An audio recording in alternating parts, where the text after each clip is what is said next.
From the Library of Congress in Washington, D.C. Welcome to the National Book Festival. I'm John Cole. I'm the director of the Center for the Book in the Library of Congress. We're so happy to have you here. We're so happy to have a wonderful day for children's books at the Library of Congress, and you're helping us get started ahead of time.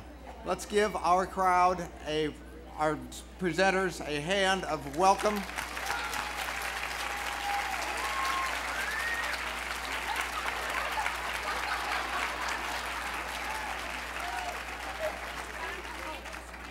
Today we are introducing a new website, read.gov, and on that website is a special presentation that you're going to be introduced today.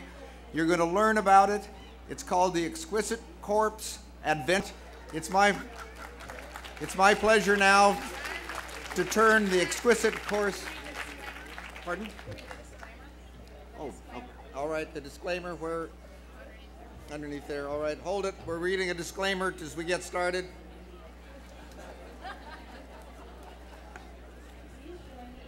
We are now going to not only get started, but I'm going to say something about the presentations that are being filmed for the Library of Congress website, which is a wonderful thing for all of us. Please be mindful of this, because if we have a chance for questions and answers, you are giving us your permission to be part of the wonderful Exquisite Corpse Adventure. And also we ask that you do not sit on the camera risers that are located on the backs of the pavilion. With that, I am now turning it over to Mary Bridget Barrett, author, editor of Our White House, to begin our Exquisite Corpse Adventure. Mary Bridget.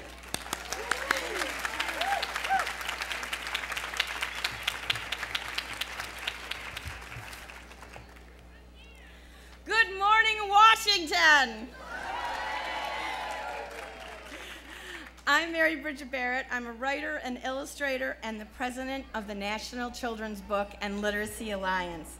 Last year, the NCBLA debuted its award-winning publication, Our White House, Looking In, Looking Out, right here at the National Book Festival. And so we're so thrilled to be back again this year with all of you. On behalf of the NCBLA and the entire Exquisite Corpse motley crew of authors and illustrators, I want to thank Dr. Billington and the entire Library of Congress for creating this amazing book festival and making it a yearly Washington tradition.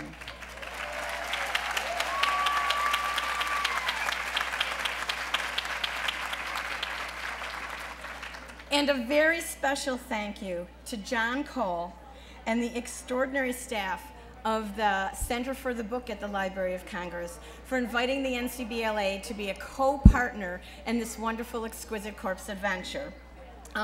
The entire Library of Congress staff, especially Guy Lamarlanala, has been working day and night to make this whole event possible. So I think we should give them a round of applause.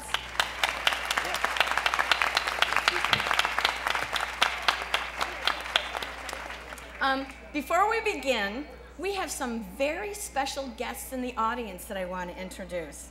First, teachers from Woodbridge and Manassas,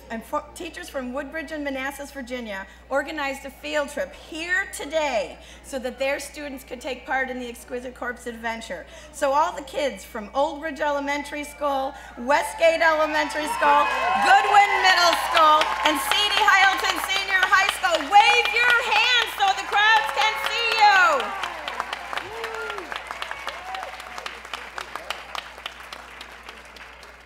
Also, I wanted to let the Exquisite Corpse team know that we have some fellow writers in the audience, professional writers already.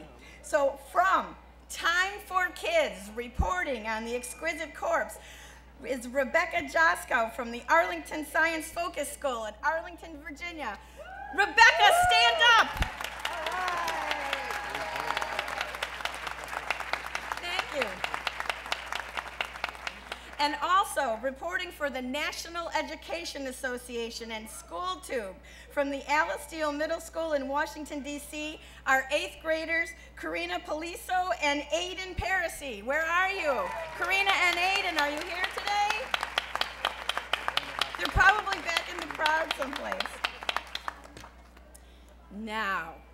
the moment you have all been waiting for. I've always wanted to say that.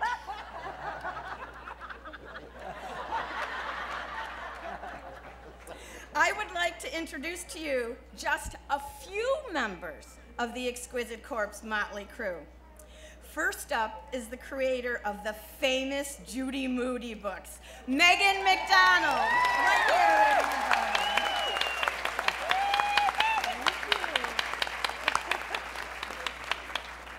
In the tradition of Pollyanna, Anne Shirley, and wonderful, lovable Beezus, Judy Moody is an exuberantly irrepressible character, and so is her creator.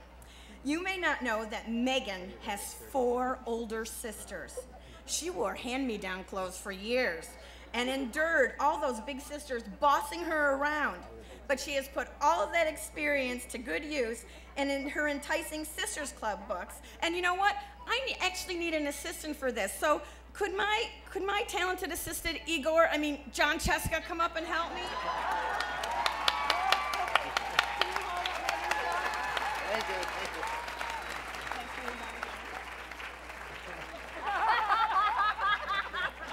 Isn't there a resemblance to Vanna White? Can we have a bow? Yes, we could. So, as I was saying, Megan has 4 older sisters, and she's endured all that bossing around from those older sisters, but she has put all of that experience to good use in her Enticing Sister Club books. Books filled with the joys and the challenges of sibling rivalry and camaraderie, told with great humor and warm affection. I gotta tell you, I just read Rule of 3 this week, and I loved it so much that I'm gonna go out and buy copies for my 4 sisters. Next. Did we just throw them?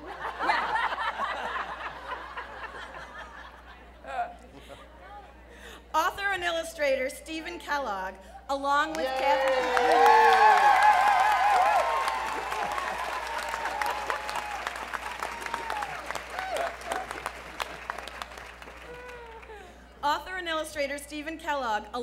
Catherine Patterson, is the vice president of the NCBLA. The Mysterious Tadpole, A Rose for Pinkerton, Pecos Bill, and The Day Jimmy's Boa Ate the Wash, are just a few of Stephen's classic books. When Stephen was a little kid, he fell in love with Beatrix Potter's magical illustrations. Like Beatrix Potter, Stephen's animal characters are so lively, they literally bound across the pages of the books, especially Clarinda, the dancing cow. I was lucky enough to see the art for Stephen's newest book, The Pied Piper's Magic, before he sent it off to his publisher. His illustrations were spread all over his studio. The colors in the paintings echoing the cool greens and the bright orange of the sun spreading its worth across Lake Champlain's grassy banks. A view Stephen sees every day looking out his studio onto Lake Champlain.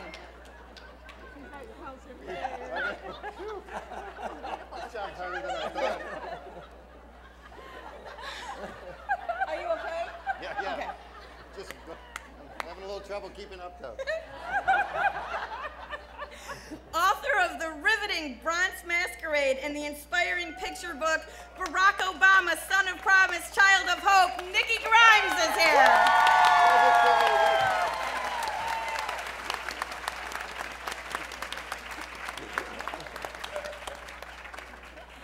Nikki writes poetry and prose with equal finesse.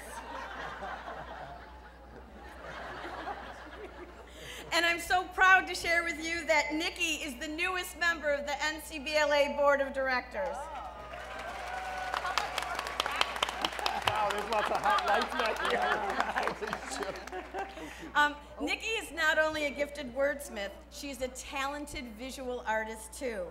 Her home is a celebration of color, overflowing with her striking paintings, pastels, and crafts.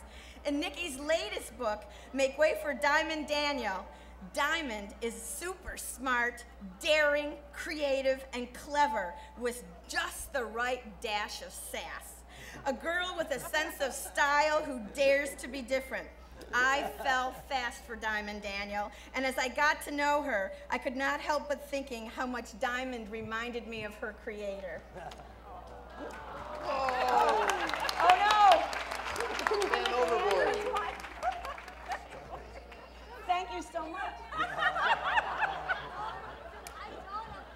Sorry, Kate.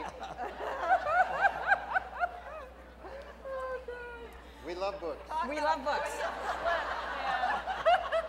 Books are special. Oh, is it okay now? Oh, it's totally Okay. okay now, I think.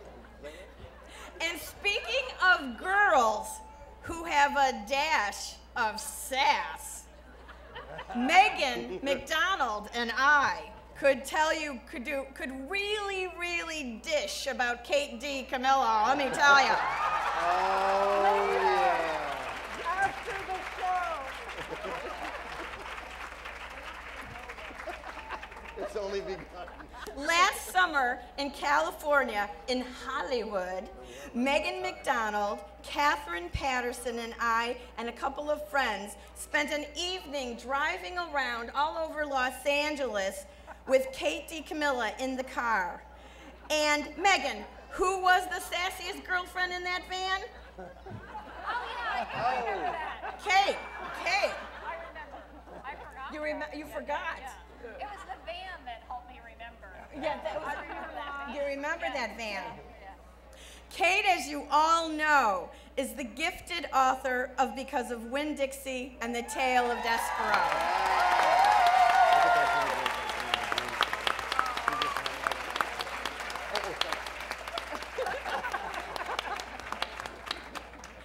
She is wicked funny, and like her characters, India Opa Baloney and Despereaux the Mouse, she is full of spunk and courage. Kate's newest book is The Magician's Elephant. In it, she creates a wondrous world where the real magic in the story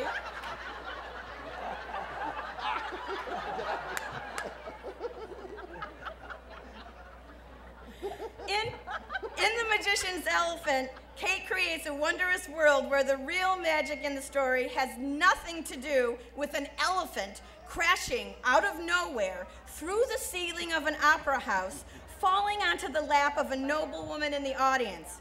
But it has everything to do with a boy brave enough to seek the truth, even when he fears what that truth may be. I read Magician's Elephant in one sitting. I couldn't put it down.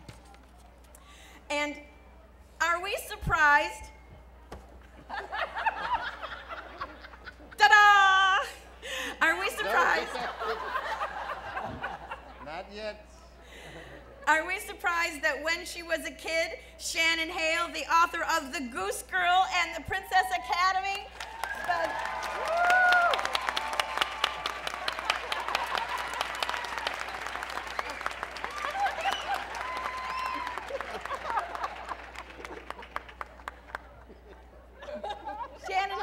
spent hours and hours poring over her mother's mammoth book of fairy tales? Are you surprised that she did that, readers of Shannon? No!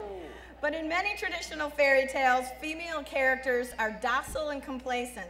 But in the fantasy world of Shannon Hale's Byrne books, her heroines are smart and thoughtful, provocative and daring.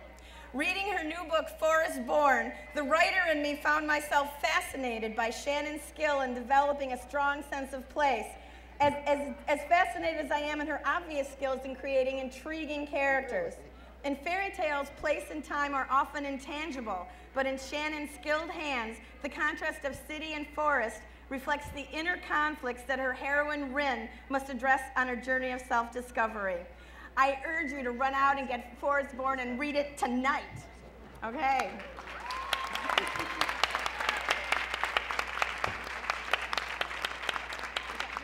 I was born as a very small boy. Oh, not my turn? Oh. Right?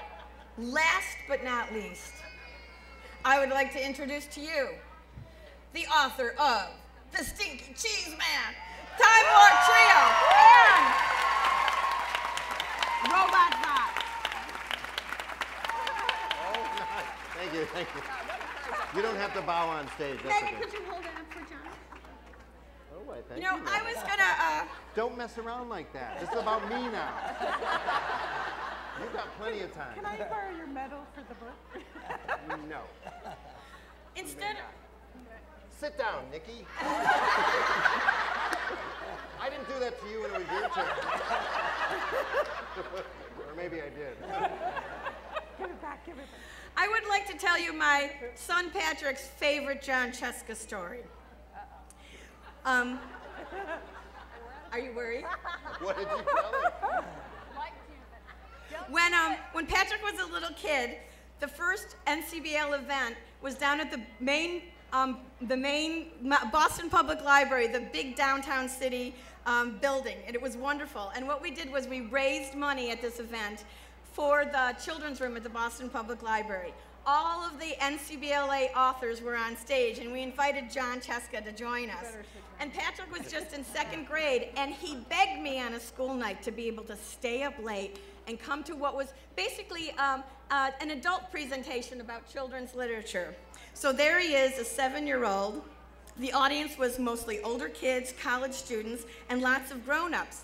But Patrick sat right in the front row, where he could see his hero, John Scieszka, sitting exactly opposite him. And, you know, for a 7-year-old at an adult presentation, he hung in there pretty well for about an hour. But after an hour, he started to get a little bored and a little fidgety, and he started to make faces at John Scieszka up on the stage. And I have to demonstrate to you what John Scieszka then did.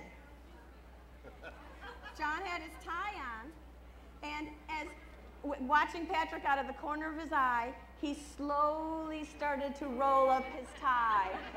And there is no other way to describe this, but he vomited his tie forward to entertain my 7-year-old.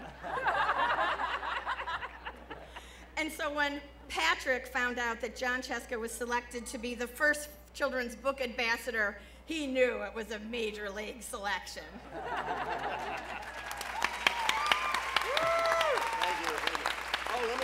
Do I get to read? I have a 28-page speech now. John, no. Should I just start it now? No. I'm gonna do that. Sit down. Not now. Look, people are holding up books. They're asking for it. No, John, sit down. I thought I got to read it now. Be patient. You just keep going, I guess, then. Okay. So, we want to tell you what the Exquisite Corpse Adventure is. I bet you're all wondering, what are you doing here today? No, you can't read the first episode now. Okay, sorry. All right. The Exquisite Corpse Adventure is a progressive story game. What the heck is that, Megan McDonald? A progressive story game. Okay, I know because, as was mentioned, I grew up with 4 older sisters, okay? And my dad was a storyteller. He could make anything into a story. But he was a bridge builder by day, so we had to wait till like 8, 9 o'clock for him to come home and have dinner. And we'd all sit around this huge table, and we couldn't wait for my dad. We'd eat really fast. To this day, I still eat really fast because at the end of the meal, there would be a story. So my dad had this thing, he called them ice cream maps. We'd get out the carton of ice cream back when the lid used to be attached, and he'd open it up, and whatever stuck to the lid, he would begin a story. So, for example, he would say, oh, tonight it looks like a cracker climbing up a mountain or something. And then that would be the beginning, and then it would go to the next sister, and that sister would have to pick up the story, even if the story was about a cracker, and we'd have to try to make that into a character and into a story. So it would pass all the way around the table, and by the end, we would have some kind of crazy story that we had all created. So it's the same idea, except instead of my dad with the ice cream map, we have John to begin our story. Not yet. But not yet. Not yet. Did any of the other authors play some version of progressive story games growing up as kids? Like telephone? Yeah, we played You played telephone? Or fortunately, unfortunately? Never heard of it. Can we have the microphones on the whole time so we can interrupt John Scieszka if we Yes, need to? yes, that's so true. That's exactly the way. See, and they turn them right on. They turn them right on because they knew we wanted to interrupt John Scieszka. Well, the Exquisite Story game is we have not only all of these authors, but if you go to the read.gov website, you will find all the other incredible authors that are participating in the Exquisite Corpse adventure, including Catherine Patterson, Tobin Anderson, M.T. Anderson, and who else do we have going? Daniel Handler. Who is Daniel Handler? Because some people might know, they know him better by his pen name. Lemony Snicket is going to be on the Exquisite Corpse. Pat and Fred McKissick are going to be Exquisite Corpse players too. And Natalie Babbitt is going to be an Exquisite Corpse player. Linda Sue Park is going to be an Exquisite Corpse player. And not yet, John. Susan Cooper. Not yet, John. Cooper. So you guys, this is not like how you regularly work, is it? I mean, John wrote the first episode, and He some of always you writes the beginning of our He books. always writes. Yeah. That's the ambassador. That's part of my job. Somebody else has to finish it. Wait, can anybody hear Kate when she's talking? We're having a problem with the mics. I'm on. Are you on? Pardon? Put them up higher, they said. I was only criticizing John Scieszka. No one needs to hear it. Oh, we want to hear it. Yes, they do. I was saying this is how he always works. Can I say anything about this story? One word that's One word. One word. Meatball. Meatball. Meatball. Yeah. So, when you guys write your own work, I'm assuming that you're in total control of this world that you're creating when you have your own books, right? You're the creator, you're the set designer, you're the character developer, you write the dialogue, you do everything. What was the experience like when you had to work with a world that John Scieszka was creating? Just make him stand right there and everybody look at him, and that answers that question. What it's like to work with him. I don't know, she wasn't correctly mic'd, but I think she said it was magical. I think she said meatball. No, I heard magical. I definitely heard magical. It was more like It might have been being pushed meatball. off of a cliff. That's right, yeah. Frustrating. Figure out how to fly. I'm sorry, Nikki, I didn't hear what you said. It was like being pushed off of a cliff and then trying to figure out how to fly. Being pushed off a cliff with a meatball in your hand. That's what it was like, yeah. It's insanity. It's complete insanity. It was insanity? It's insanity. I've never read a story so insane in my life. I mean, I think John said it. I mean, after reading like 5 or 6 episodes, he emailed us and he's like, I am scared of all of you now. He thought he was starting the bar pretty high, and like everybody was going to sort of take it down, and everybody was going to play nice, and Catherine Patterson wasn't going to throw us a curveball, but all of a sudden, everything is just exploding in weirdness, and it's surreal, and you don't know. And I'm not one to talk because I actually have a character in my episode who his rear end is his head. But the reason for that was my wasn't my 5-year-old. idea. I know.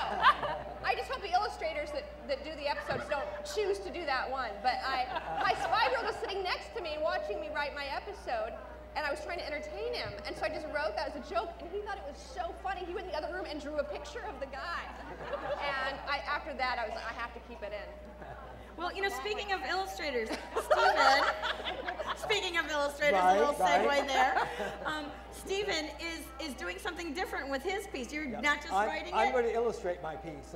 We are encouraged to refer to classic children's books.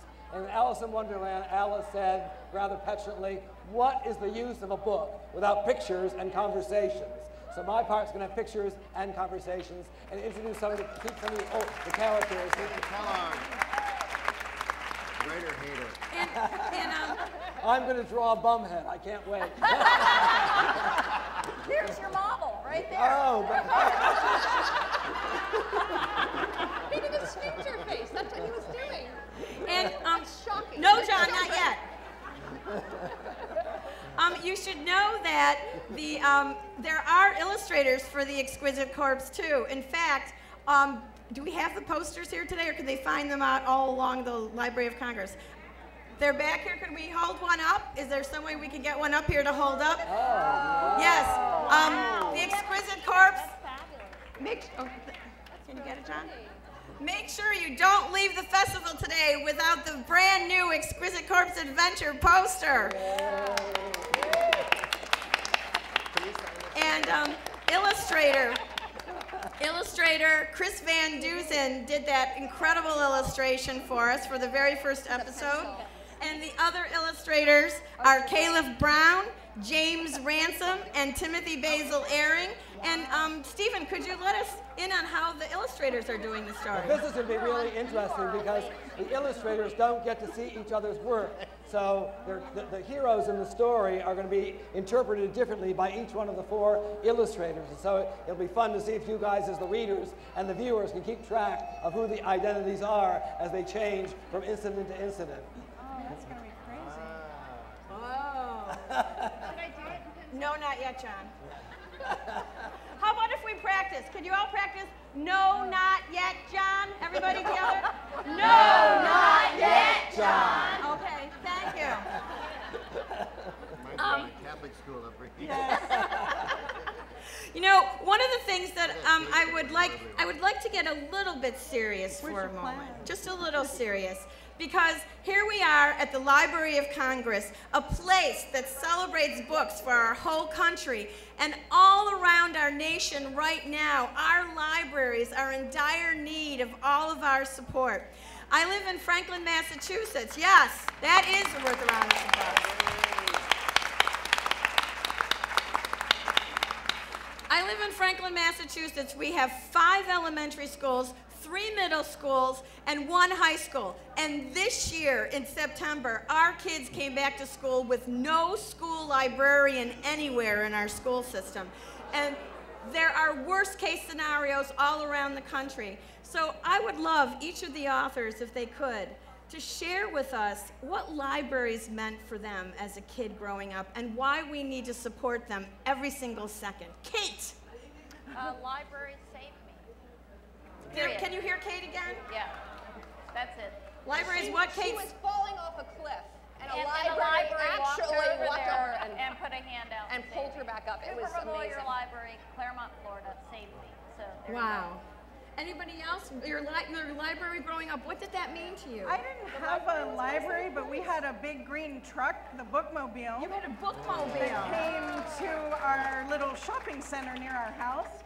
And we, with 4 older sisters who were all readers, we piled onto the bookmobile, and we had this idea that we wanted to try to read every book on the green truck, okay?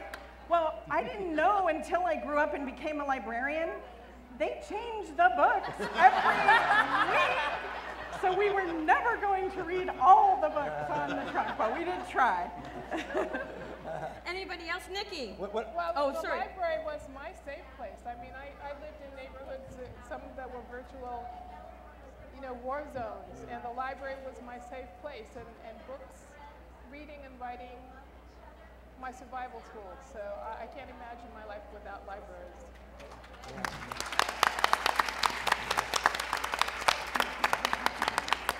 I would say not just the libraries, but the librarians too. Right? Librarians! It's not enough just to have a building with the books, but you got to have the person in there.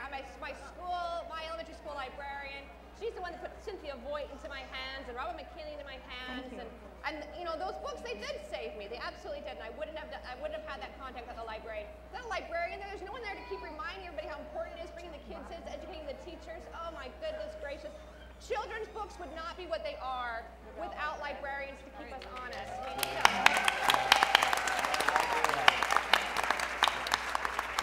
I think that's true. The librarians are the unsung heroes of our society. They really are heroic people, and we are very, very grateful to them.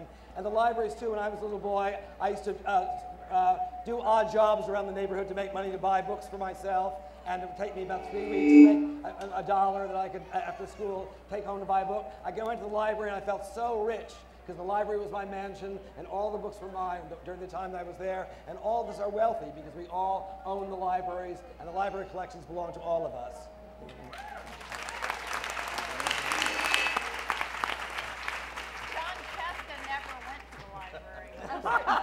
wouldn't actually let me in the library. John, they wouldn't let you in the library? Kicked out. The ambassador gets no respect around here. I loved hanging out at the library. You loved hanging out at the library. My mom made us go there because I had 5 brothers. There's a lot more space at the library, and their books weren't all chewed up with slobber on them. The best place to go. It is, isn't it? It becomes your second home, doesn't it, the library? It becomes all kids' second home, which, what better compliment could you give your neighborhood library? I want to take a minute because I just learned that one of our nation's literacy champions has joined us today with Linda Johnson Robb of Reading is Fundamental.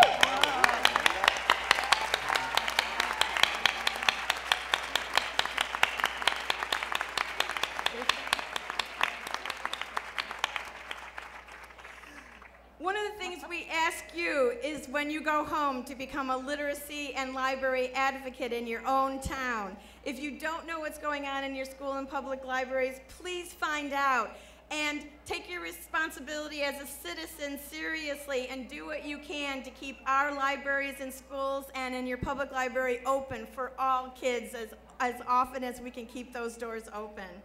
But now I'm going to do an abrupt segue back. Okay, ready? Not yet, John. You did that beautifully, by the way. Actually, we're getting closer. Oh, yeah. Look who's talking now. When you started this, you got John's episode. Well, actually, you didn't get just John's episode. You got wherever you are in the lineup. You got that person's episode. So, Kate, we're not going to say when you got in the lineup, but you're more at the beginning, you know? I am. Yeah, so were any of you guys, like, nervous about this? What were your expectations? Did it turn out to be worse than you thought? Did you take some risk? Is it a little scary doing this Exquisite Corpse game when you know it's going to be on the Library of Congress read.gov website? I was already afraid, and then you had to say that. Oh my goodness.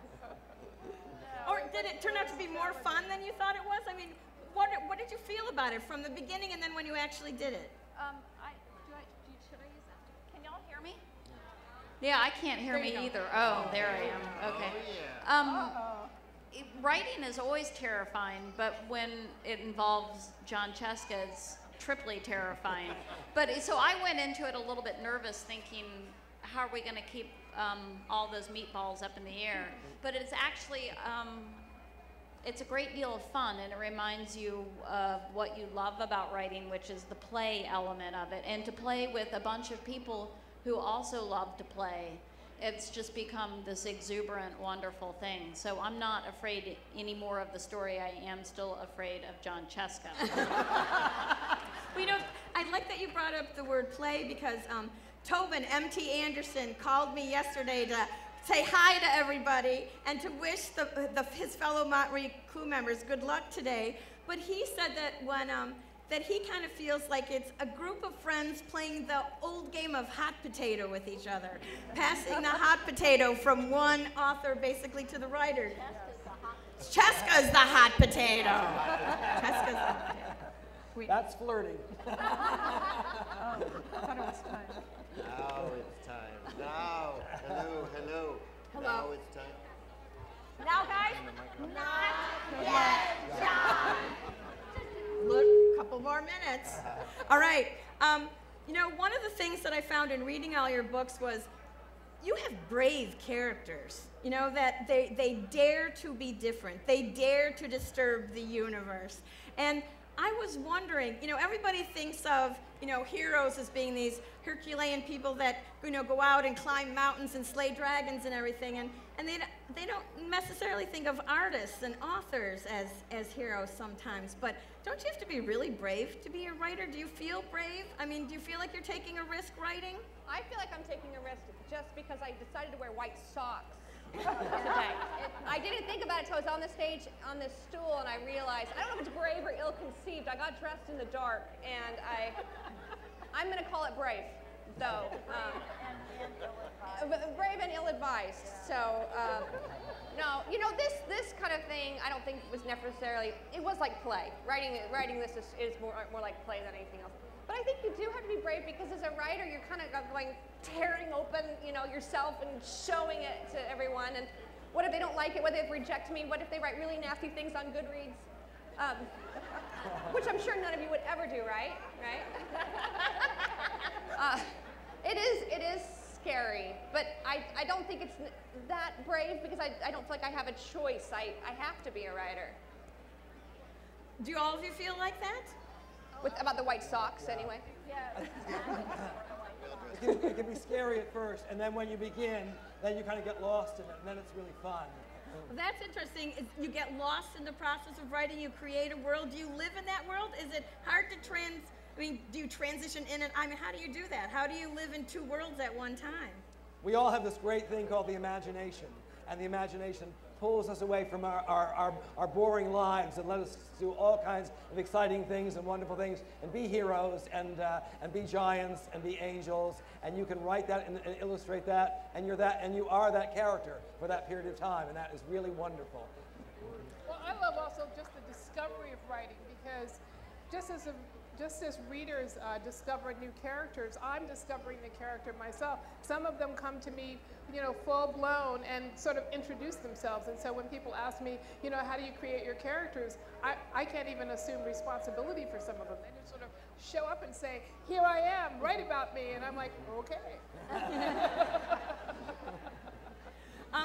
One of the things that besides promoting, besides working with the Center for the Book to promote this fabulous new read.gov website, the other reason that the NCBLA wanted to get involved in this project, because we want kids to read more and write more.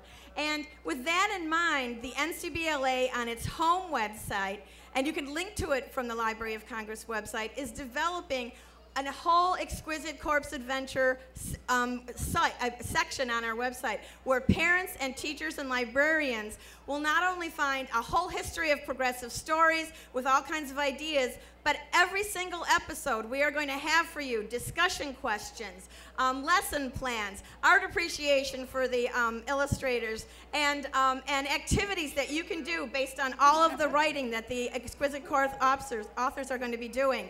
And also, the Dominican University's Butler School of Children's Literature, Butler Center for Children's Literacy, is also developing some materials and a bibliography with suggested reading, so that if all the kids like John Cheska's episode or Kate's episode or Nikki's or Shannon, Stevens, Megan's, there will be a list of other books that they can go to have the same kind of fun reading experience. So make sure you go to www.thencbla.org where you can find all that material to really put a depth of experience into the Exquisite's Corpse. And I have one last question before you hear the very first episode. Okay, you guys are all incredibly busy people. You are traveling and promoting your book that's out, you're working on your new projects, you've got families, you've got all this life. Why did you commit to doing this? You didn't need to do this. Why did you? John to like us. Oh. I like some of you. Not naming names. Catherine Patterson asked me, that's why. I never say no to Catherine. Wait, Nikki, could you share the mic with Nick? Catherine Patterson told me that I was doing it, and so I said okay. Because I never argue with Catherine Patterson. No one does. Yeah, no, she's the When best. Catherine Patterson asks you, right, Kate? You say yes. But now I'm doing it for fun. I did it initially because I was afraid of Catherine Patterson. And now I'm doing it for fun and because I believe so much in what we're trying to do, so. Shannon? Catherine Patterson. I'm serious, totally. If she asks you to do something, you do it. You're crazy to say no to Catherine Patterson. I got to meet her for the first time. Of course, she's a childhood hero. I got to meet her this summer, and I thought I liked her before. She is the kindest, sweetest, genuinest person. Oh, I could just talk and talk and talk. I met another author the same weekend who was not, and I'll tell you after. But she has every right to be a diva, and she's just so fabulous. But same as Kate. Now I just am happy to be involved. All right. One more comment, and then it's time for John. Oh, no. Nikki, did you have something to say? I think I'll speak very slowly then.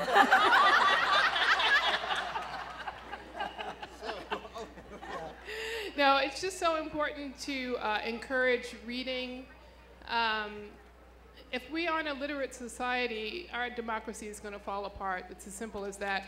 And so anything that any of us can do to promote literacy, we need to be about that.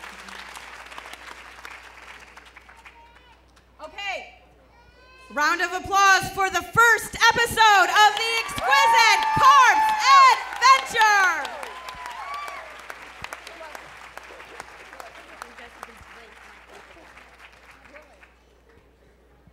I don't want to read it now. Okay, let's beg him. Please. Okay, yeah, all right. No, you don't have to beg. But before we start, I do want to thank one more incredible person in this audience. She has been the head of the Children's Book Council, who made this whole ambassador thing possible. Robin Adelson, right down in front here. Robin, stand up, Robin, stand up. Yay! All right, now let's get down to business. What Mary Bridget may not have explained, this whole title, The Exquisite Corpse, is actually a reference to some old surrealist things of where someone would draw a piece, another artist would draw another piece. Nothing about necrophilia, as some people mentioned. Dr. Billington. So let me just start. And I gotta say, it was the most fun to be able to start this thing, because I got to just mess around with everybody and cram everything in here and say, like, good luck. Episode 1, The Exquisite Corpse. A very unusual and completely amazing story, pieced together out of so many parts that it's not possible to describe them all here in the title, so go ahead and just start reading. By John Scieszka.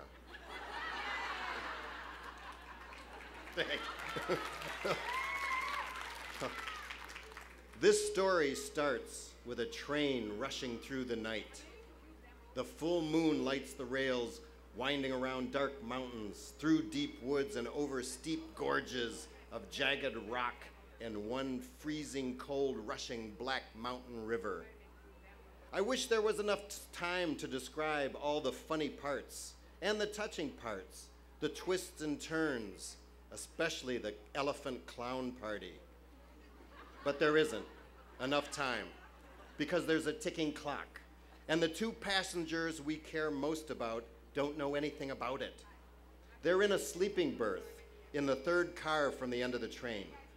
Two children, 11-year-old twins, who have just run away from the circus. The girl's name is Nancy, the boy's name is Joe. They have no idea that those are not their real names. Though they'll figure that out soon enough. Up until 2 hours ago, Nancy and Joe thought they were orphans. That turned out to be not true either. Joe holds up a birthday card that suddenly changed their lives. This isn't even in code. If our mom and dad were real spies, wouldn't they have at least written it in code? Maybe they didn't have enough time, said Nancy. Yeah, but the card says, happy, help now, follow the clues, and rescue us by piecing together the exquisite corpse, birthday. Love, Mom and Dad. That kind of gets right to the point. And there's that mark, that same mark that we have on our right little toe. Who else would know about that? Joe frowned. But we don't know anything about that. We don't know if the exquisite corpse is the real thing. We don't know if it's a robot. We don't know how to help. Joe was right to be worried, but he was worried for all the wrong reasons. The note was from their real mom and dad. They were going to the right place, and the exquisite corpse was a very top secret robot. And because they had been raised in a circus, Joe and Nancy had been perfectly trained for just this moment. Because fire juggling, trapeze fights, sharpshooting, bullwhip stunts, lock-picking, lion taming, horseback skills, snake charming, disappearing, sword swallowing, and other circus skills come in very handy. Now, what Joe should have been worried about was that ticking clock. Oh, so much more to explain. So little time. Well, here, you'll just have to piece it together yourself. It's got all this stuff in it. So if the train makes it over that last treacherous gorge, there's a good chance that you and Nancy and Joe will have to deal with werewolves, mad scientists, real ninjas, fake vampires, one roller skating baby, a talking pig, creatures from another planet, possibly another dimension, killer poetry, clues from a classic children's book, 2 easy-to-solve riddles, several bad knock-knock jokes, plenty of explosions, a monkey disguised as a pirate, 2 meatballs, a blue plastic Star Wars lunchbox, missing the thermos, a ticking clock, and not one bad guy, but a whole army of villains, cads, scalawags, sneaks, rats, varmints, and swindlers. Also, several desperados. And you know who will have to piece together the exquisite corpse. But first, the ticking clock. It's attached to the last bridge. And of course, it's attached to a bundle of dynamite. The second hand of the clock has exactly 47 ticks before it reaches its very explosive alarm time. Joe looks at their birthday card once more. So what do?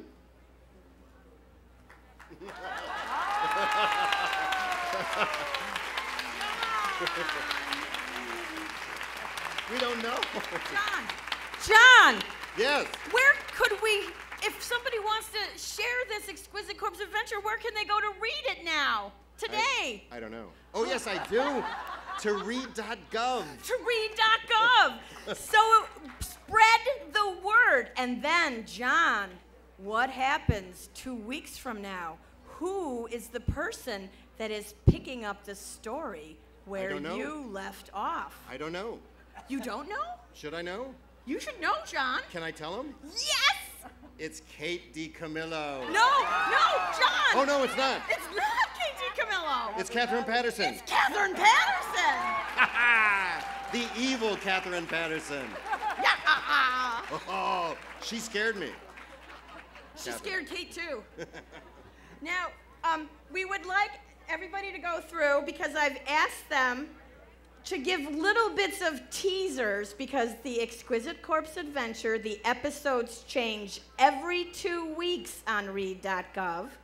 So we're going to charge you with spreading the word to all the kids in America, because this is the National Book Festival. But I want everybody to go through. Shannon, could you start and give a teaser for episodes to come? There is a roller skating baby. Oh, here. Oh. Wait, Shannon. I can't verify that there is a roller skating baby, but I had nothing to do with that. I find it shocking.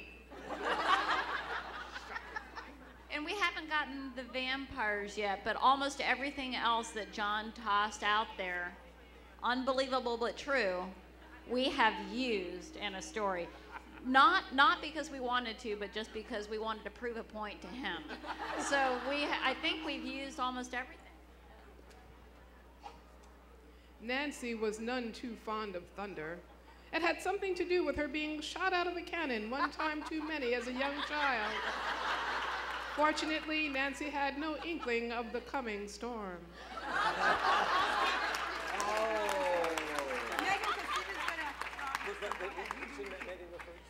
Oh, we go, I met Stephen come over here. Yeah. And then Megan, you go ahead. Oh, I go? Yeah, please. Can I do my riddle? Yes, please. Okay. So mine has a clue from a classic children's book, which happens to be a riddle which covered 2 of John's challenges in one. Okay, so here's the riddle. This is from The Hobbit. So if you have read The Hobbit, do not raise your hand to answer. No, I'm just kidding. Okay, here it goes. You ready? Got to guess what it is. 30 white horses upon a red hill. Now they chomp, now they tromp, now they stand still. and our hero has to solve the riddle. Do you want them to guess? Yeah, so does anybody have a guess? Somebody is trying to hold it in up front. So 30 white horses upon a red hill. Now they chomp, now they tromp, now they stand still. What do you think it is? The answer is teeth. Oh, you just saved your life. Thank you so much. She did. And I'm going to move out of the way because Stephen Kellogg is drawing his teaser. Here are some of the characters that I'm looking forward to using in my part. Here is the talking pig. He's described as a tall, black pig wearing a white eye patch. And we can't decide whether he's a friendly pig or a dangerous pig. We'll have to figure that out as the as the story continues. And here's the roller skating baby. And here's my favorite character, thanks to Shannon. And he's described as so large, so horrifying, so disquieting that I hesitate to describe him. It's Dick Cheney. Close. All I can say is that his head is where his rear end should be. Totally is Dick Cheney. And the rear end speaks. Whoa, we gotta get out of here. Thank you all for coming to the beginning of the Exquisite Corpse Adventure!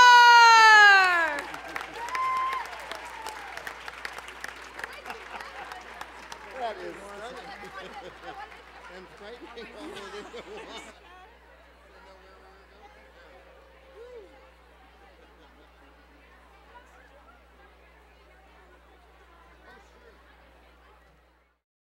This has been a presentation of the Library of Congress. Visit us at loc.gov.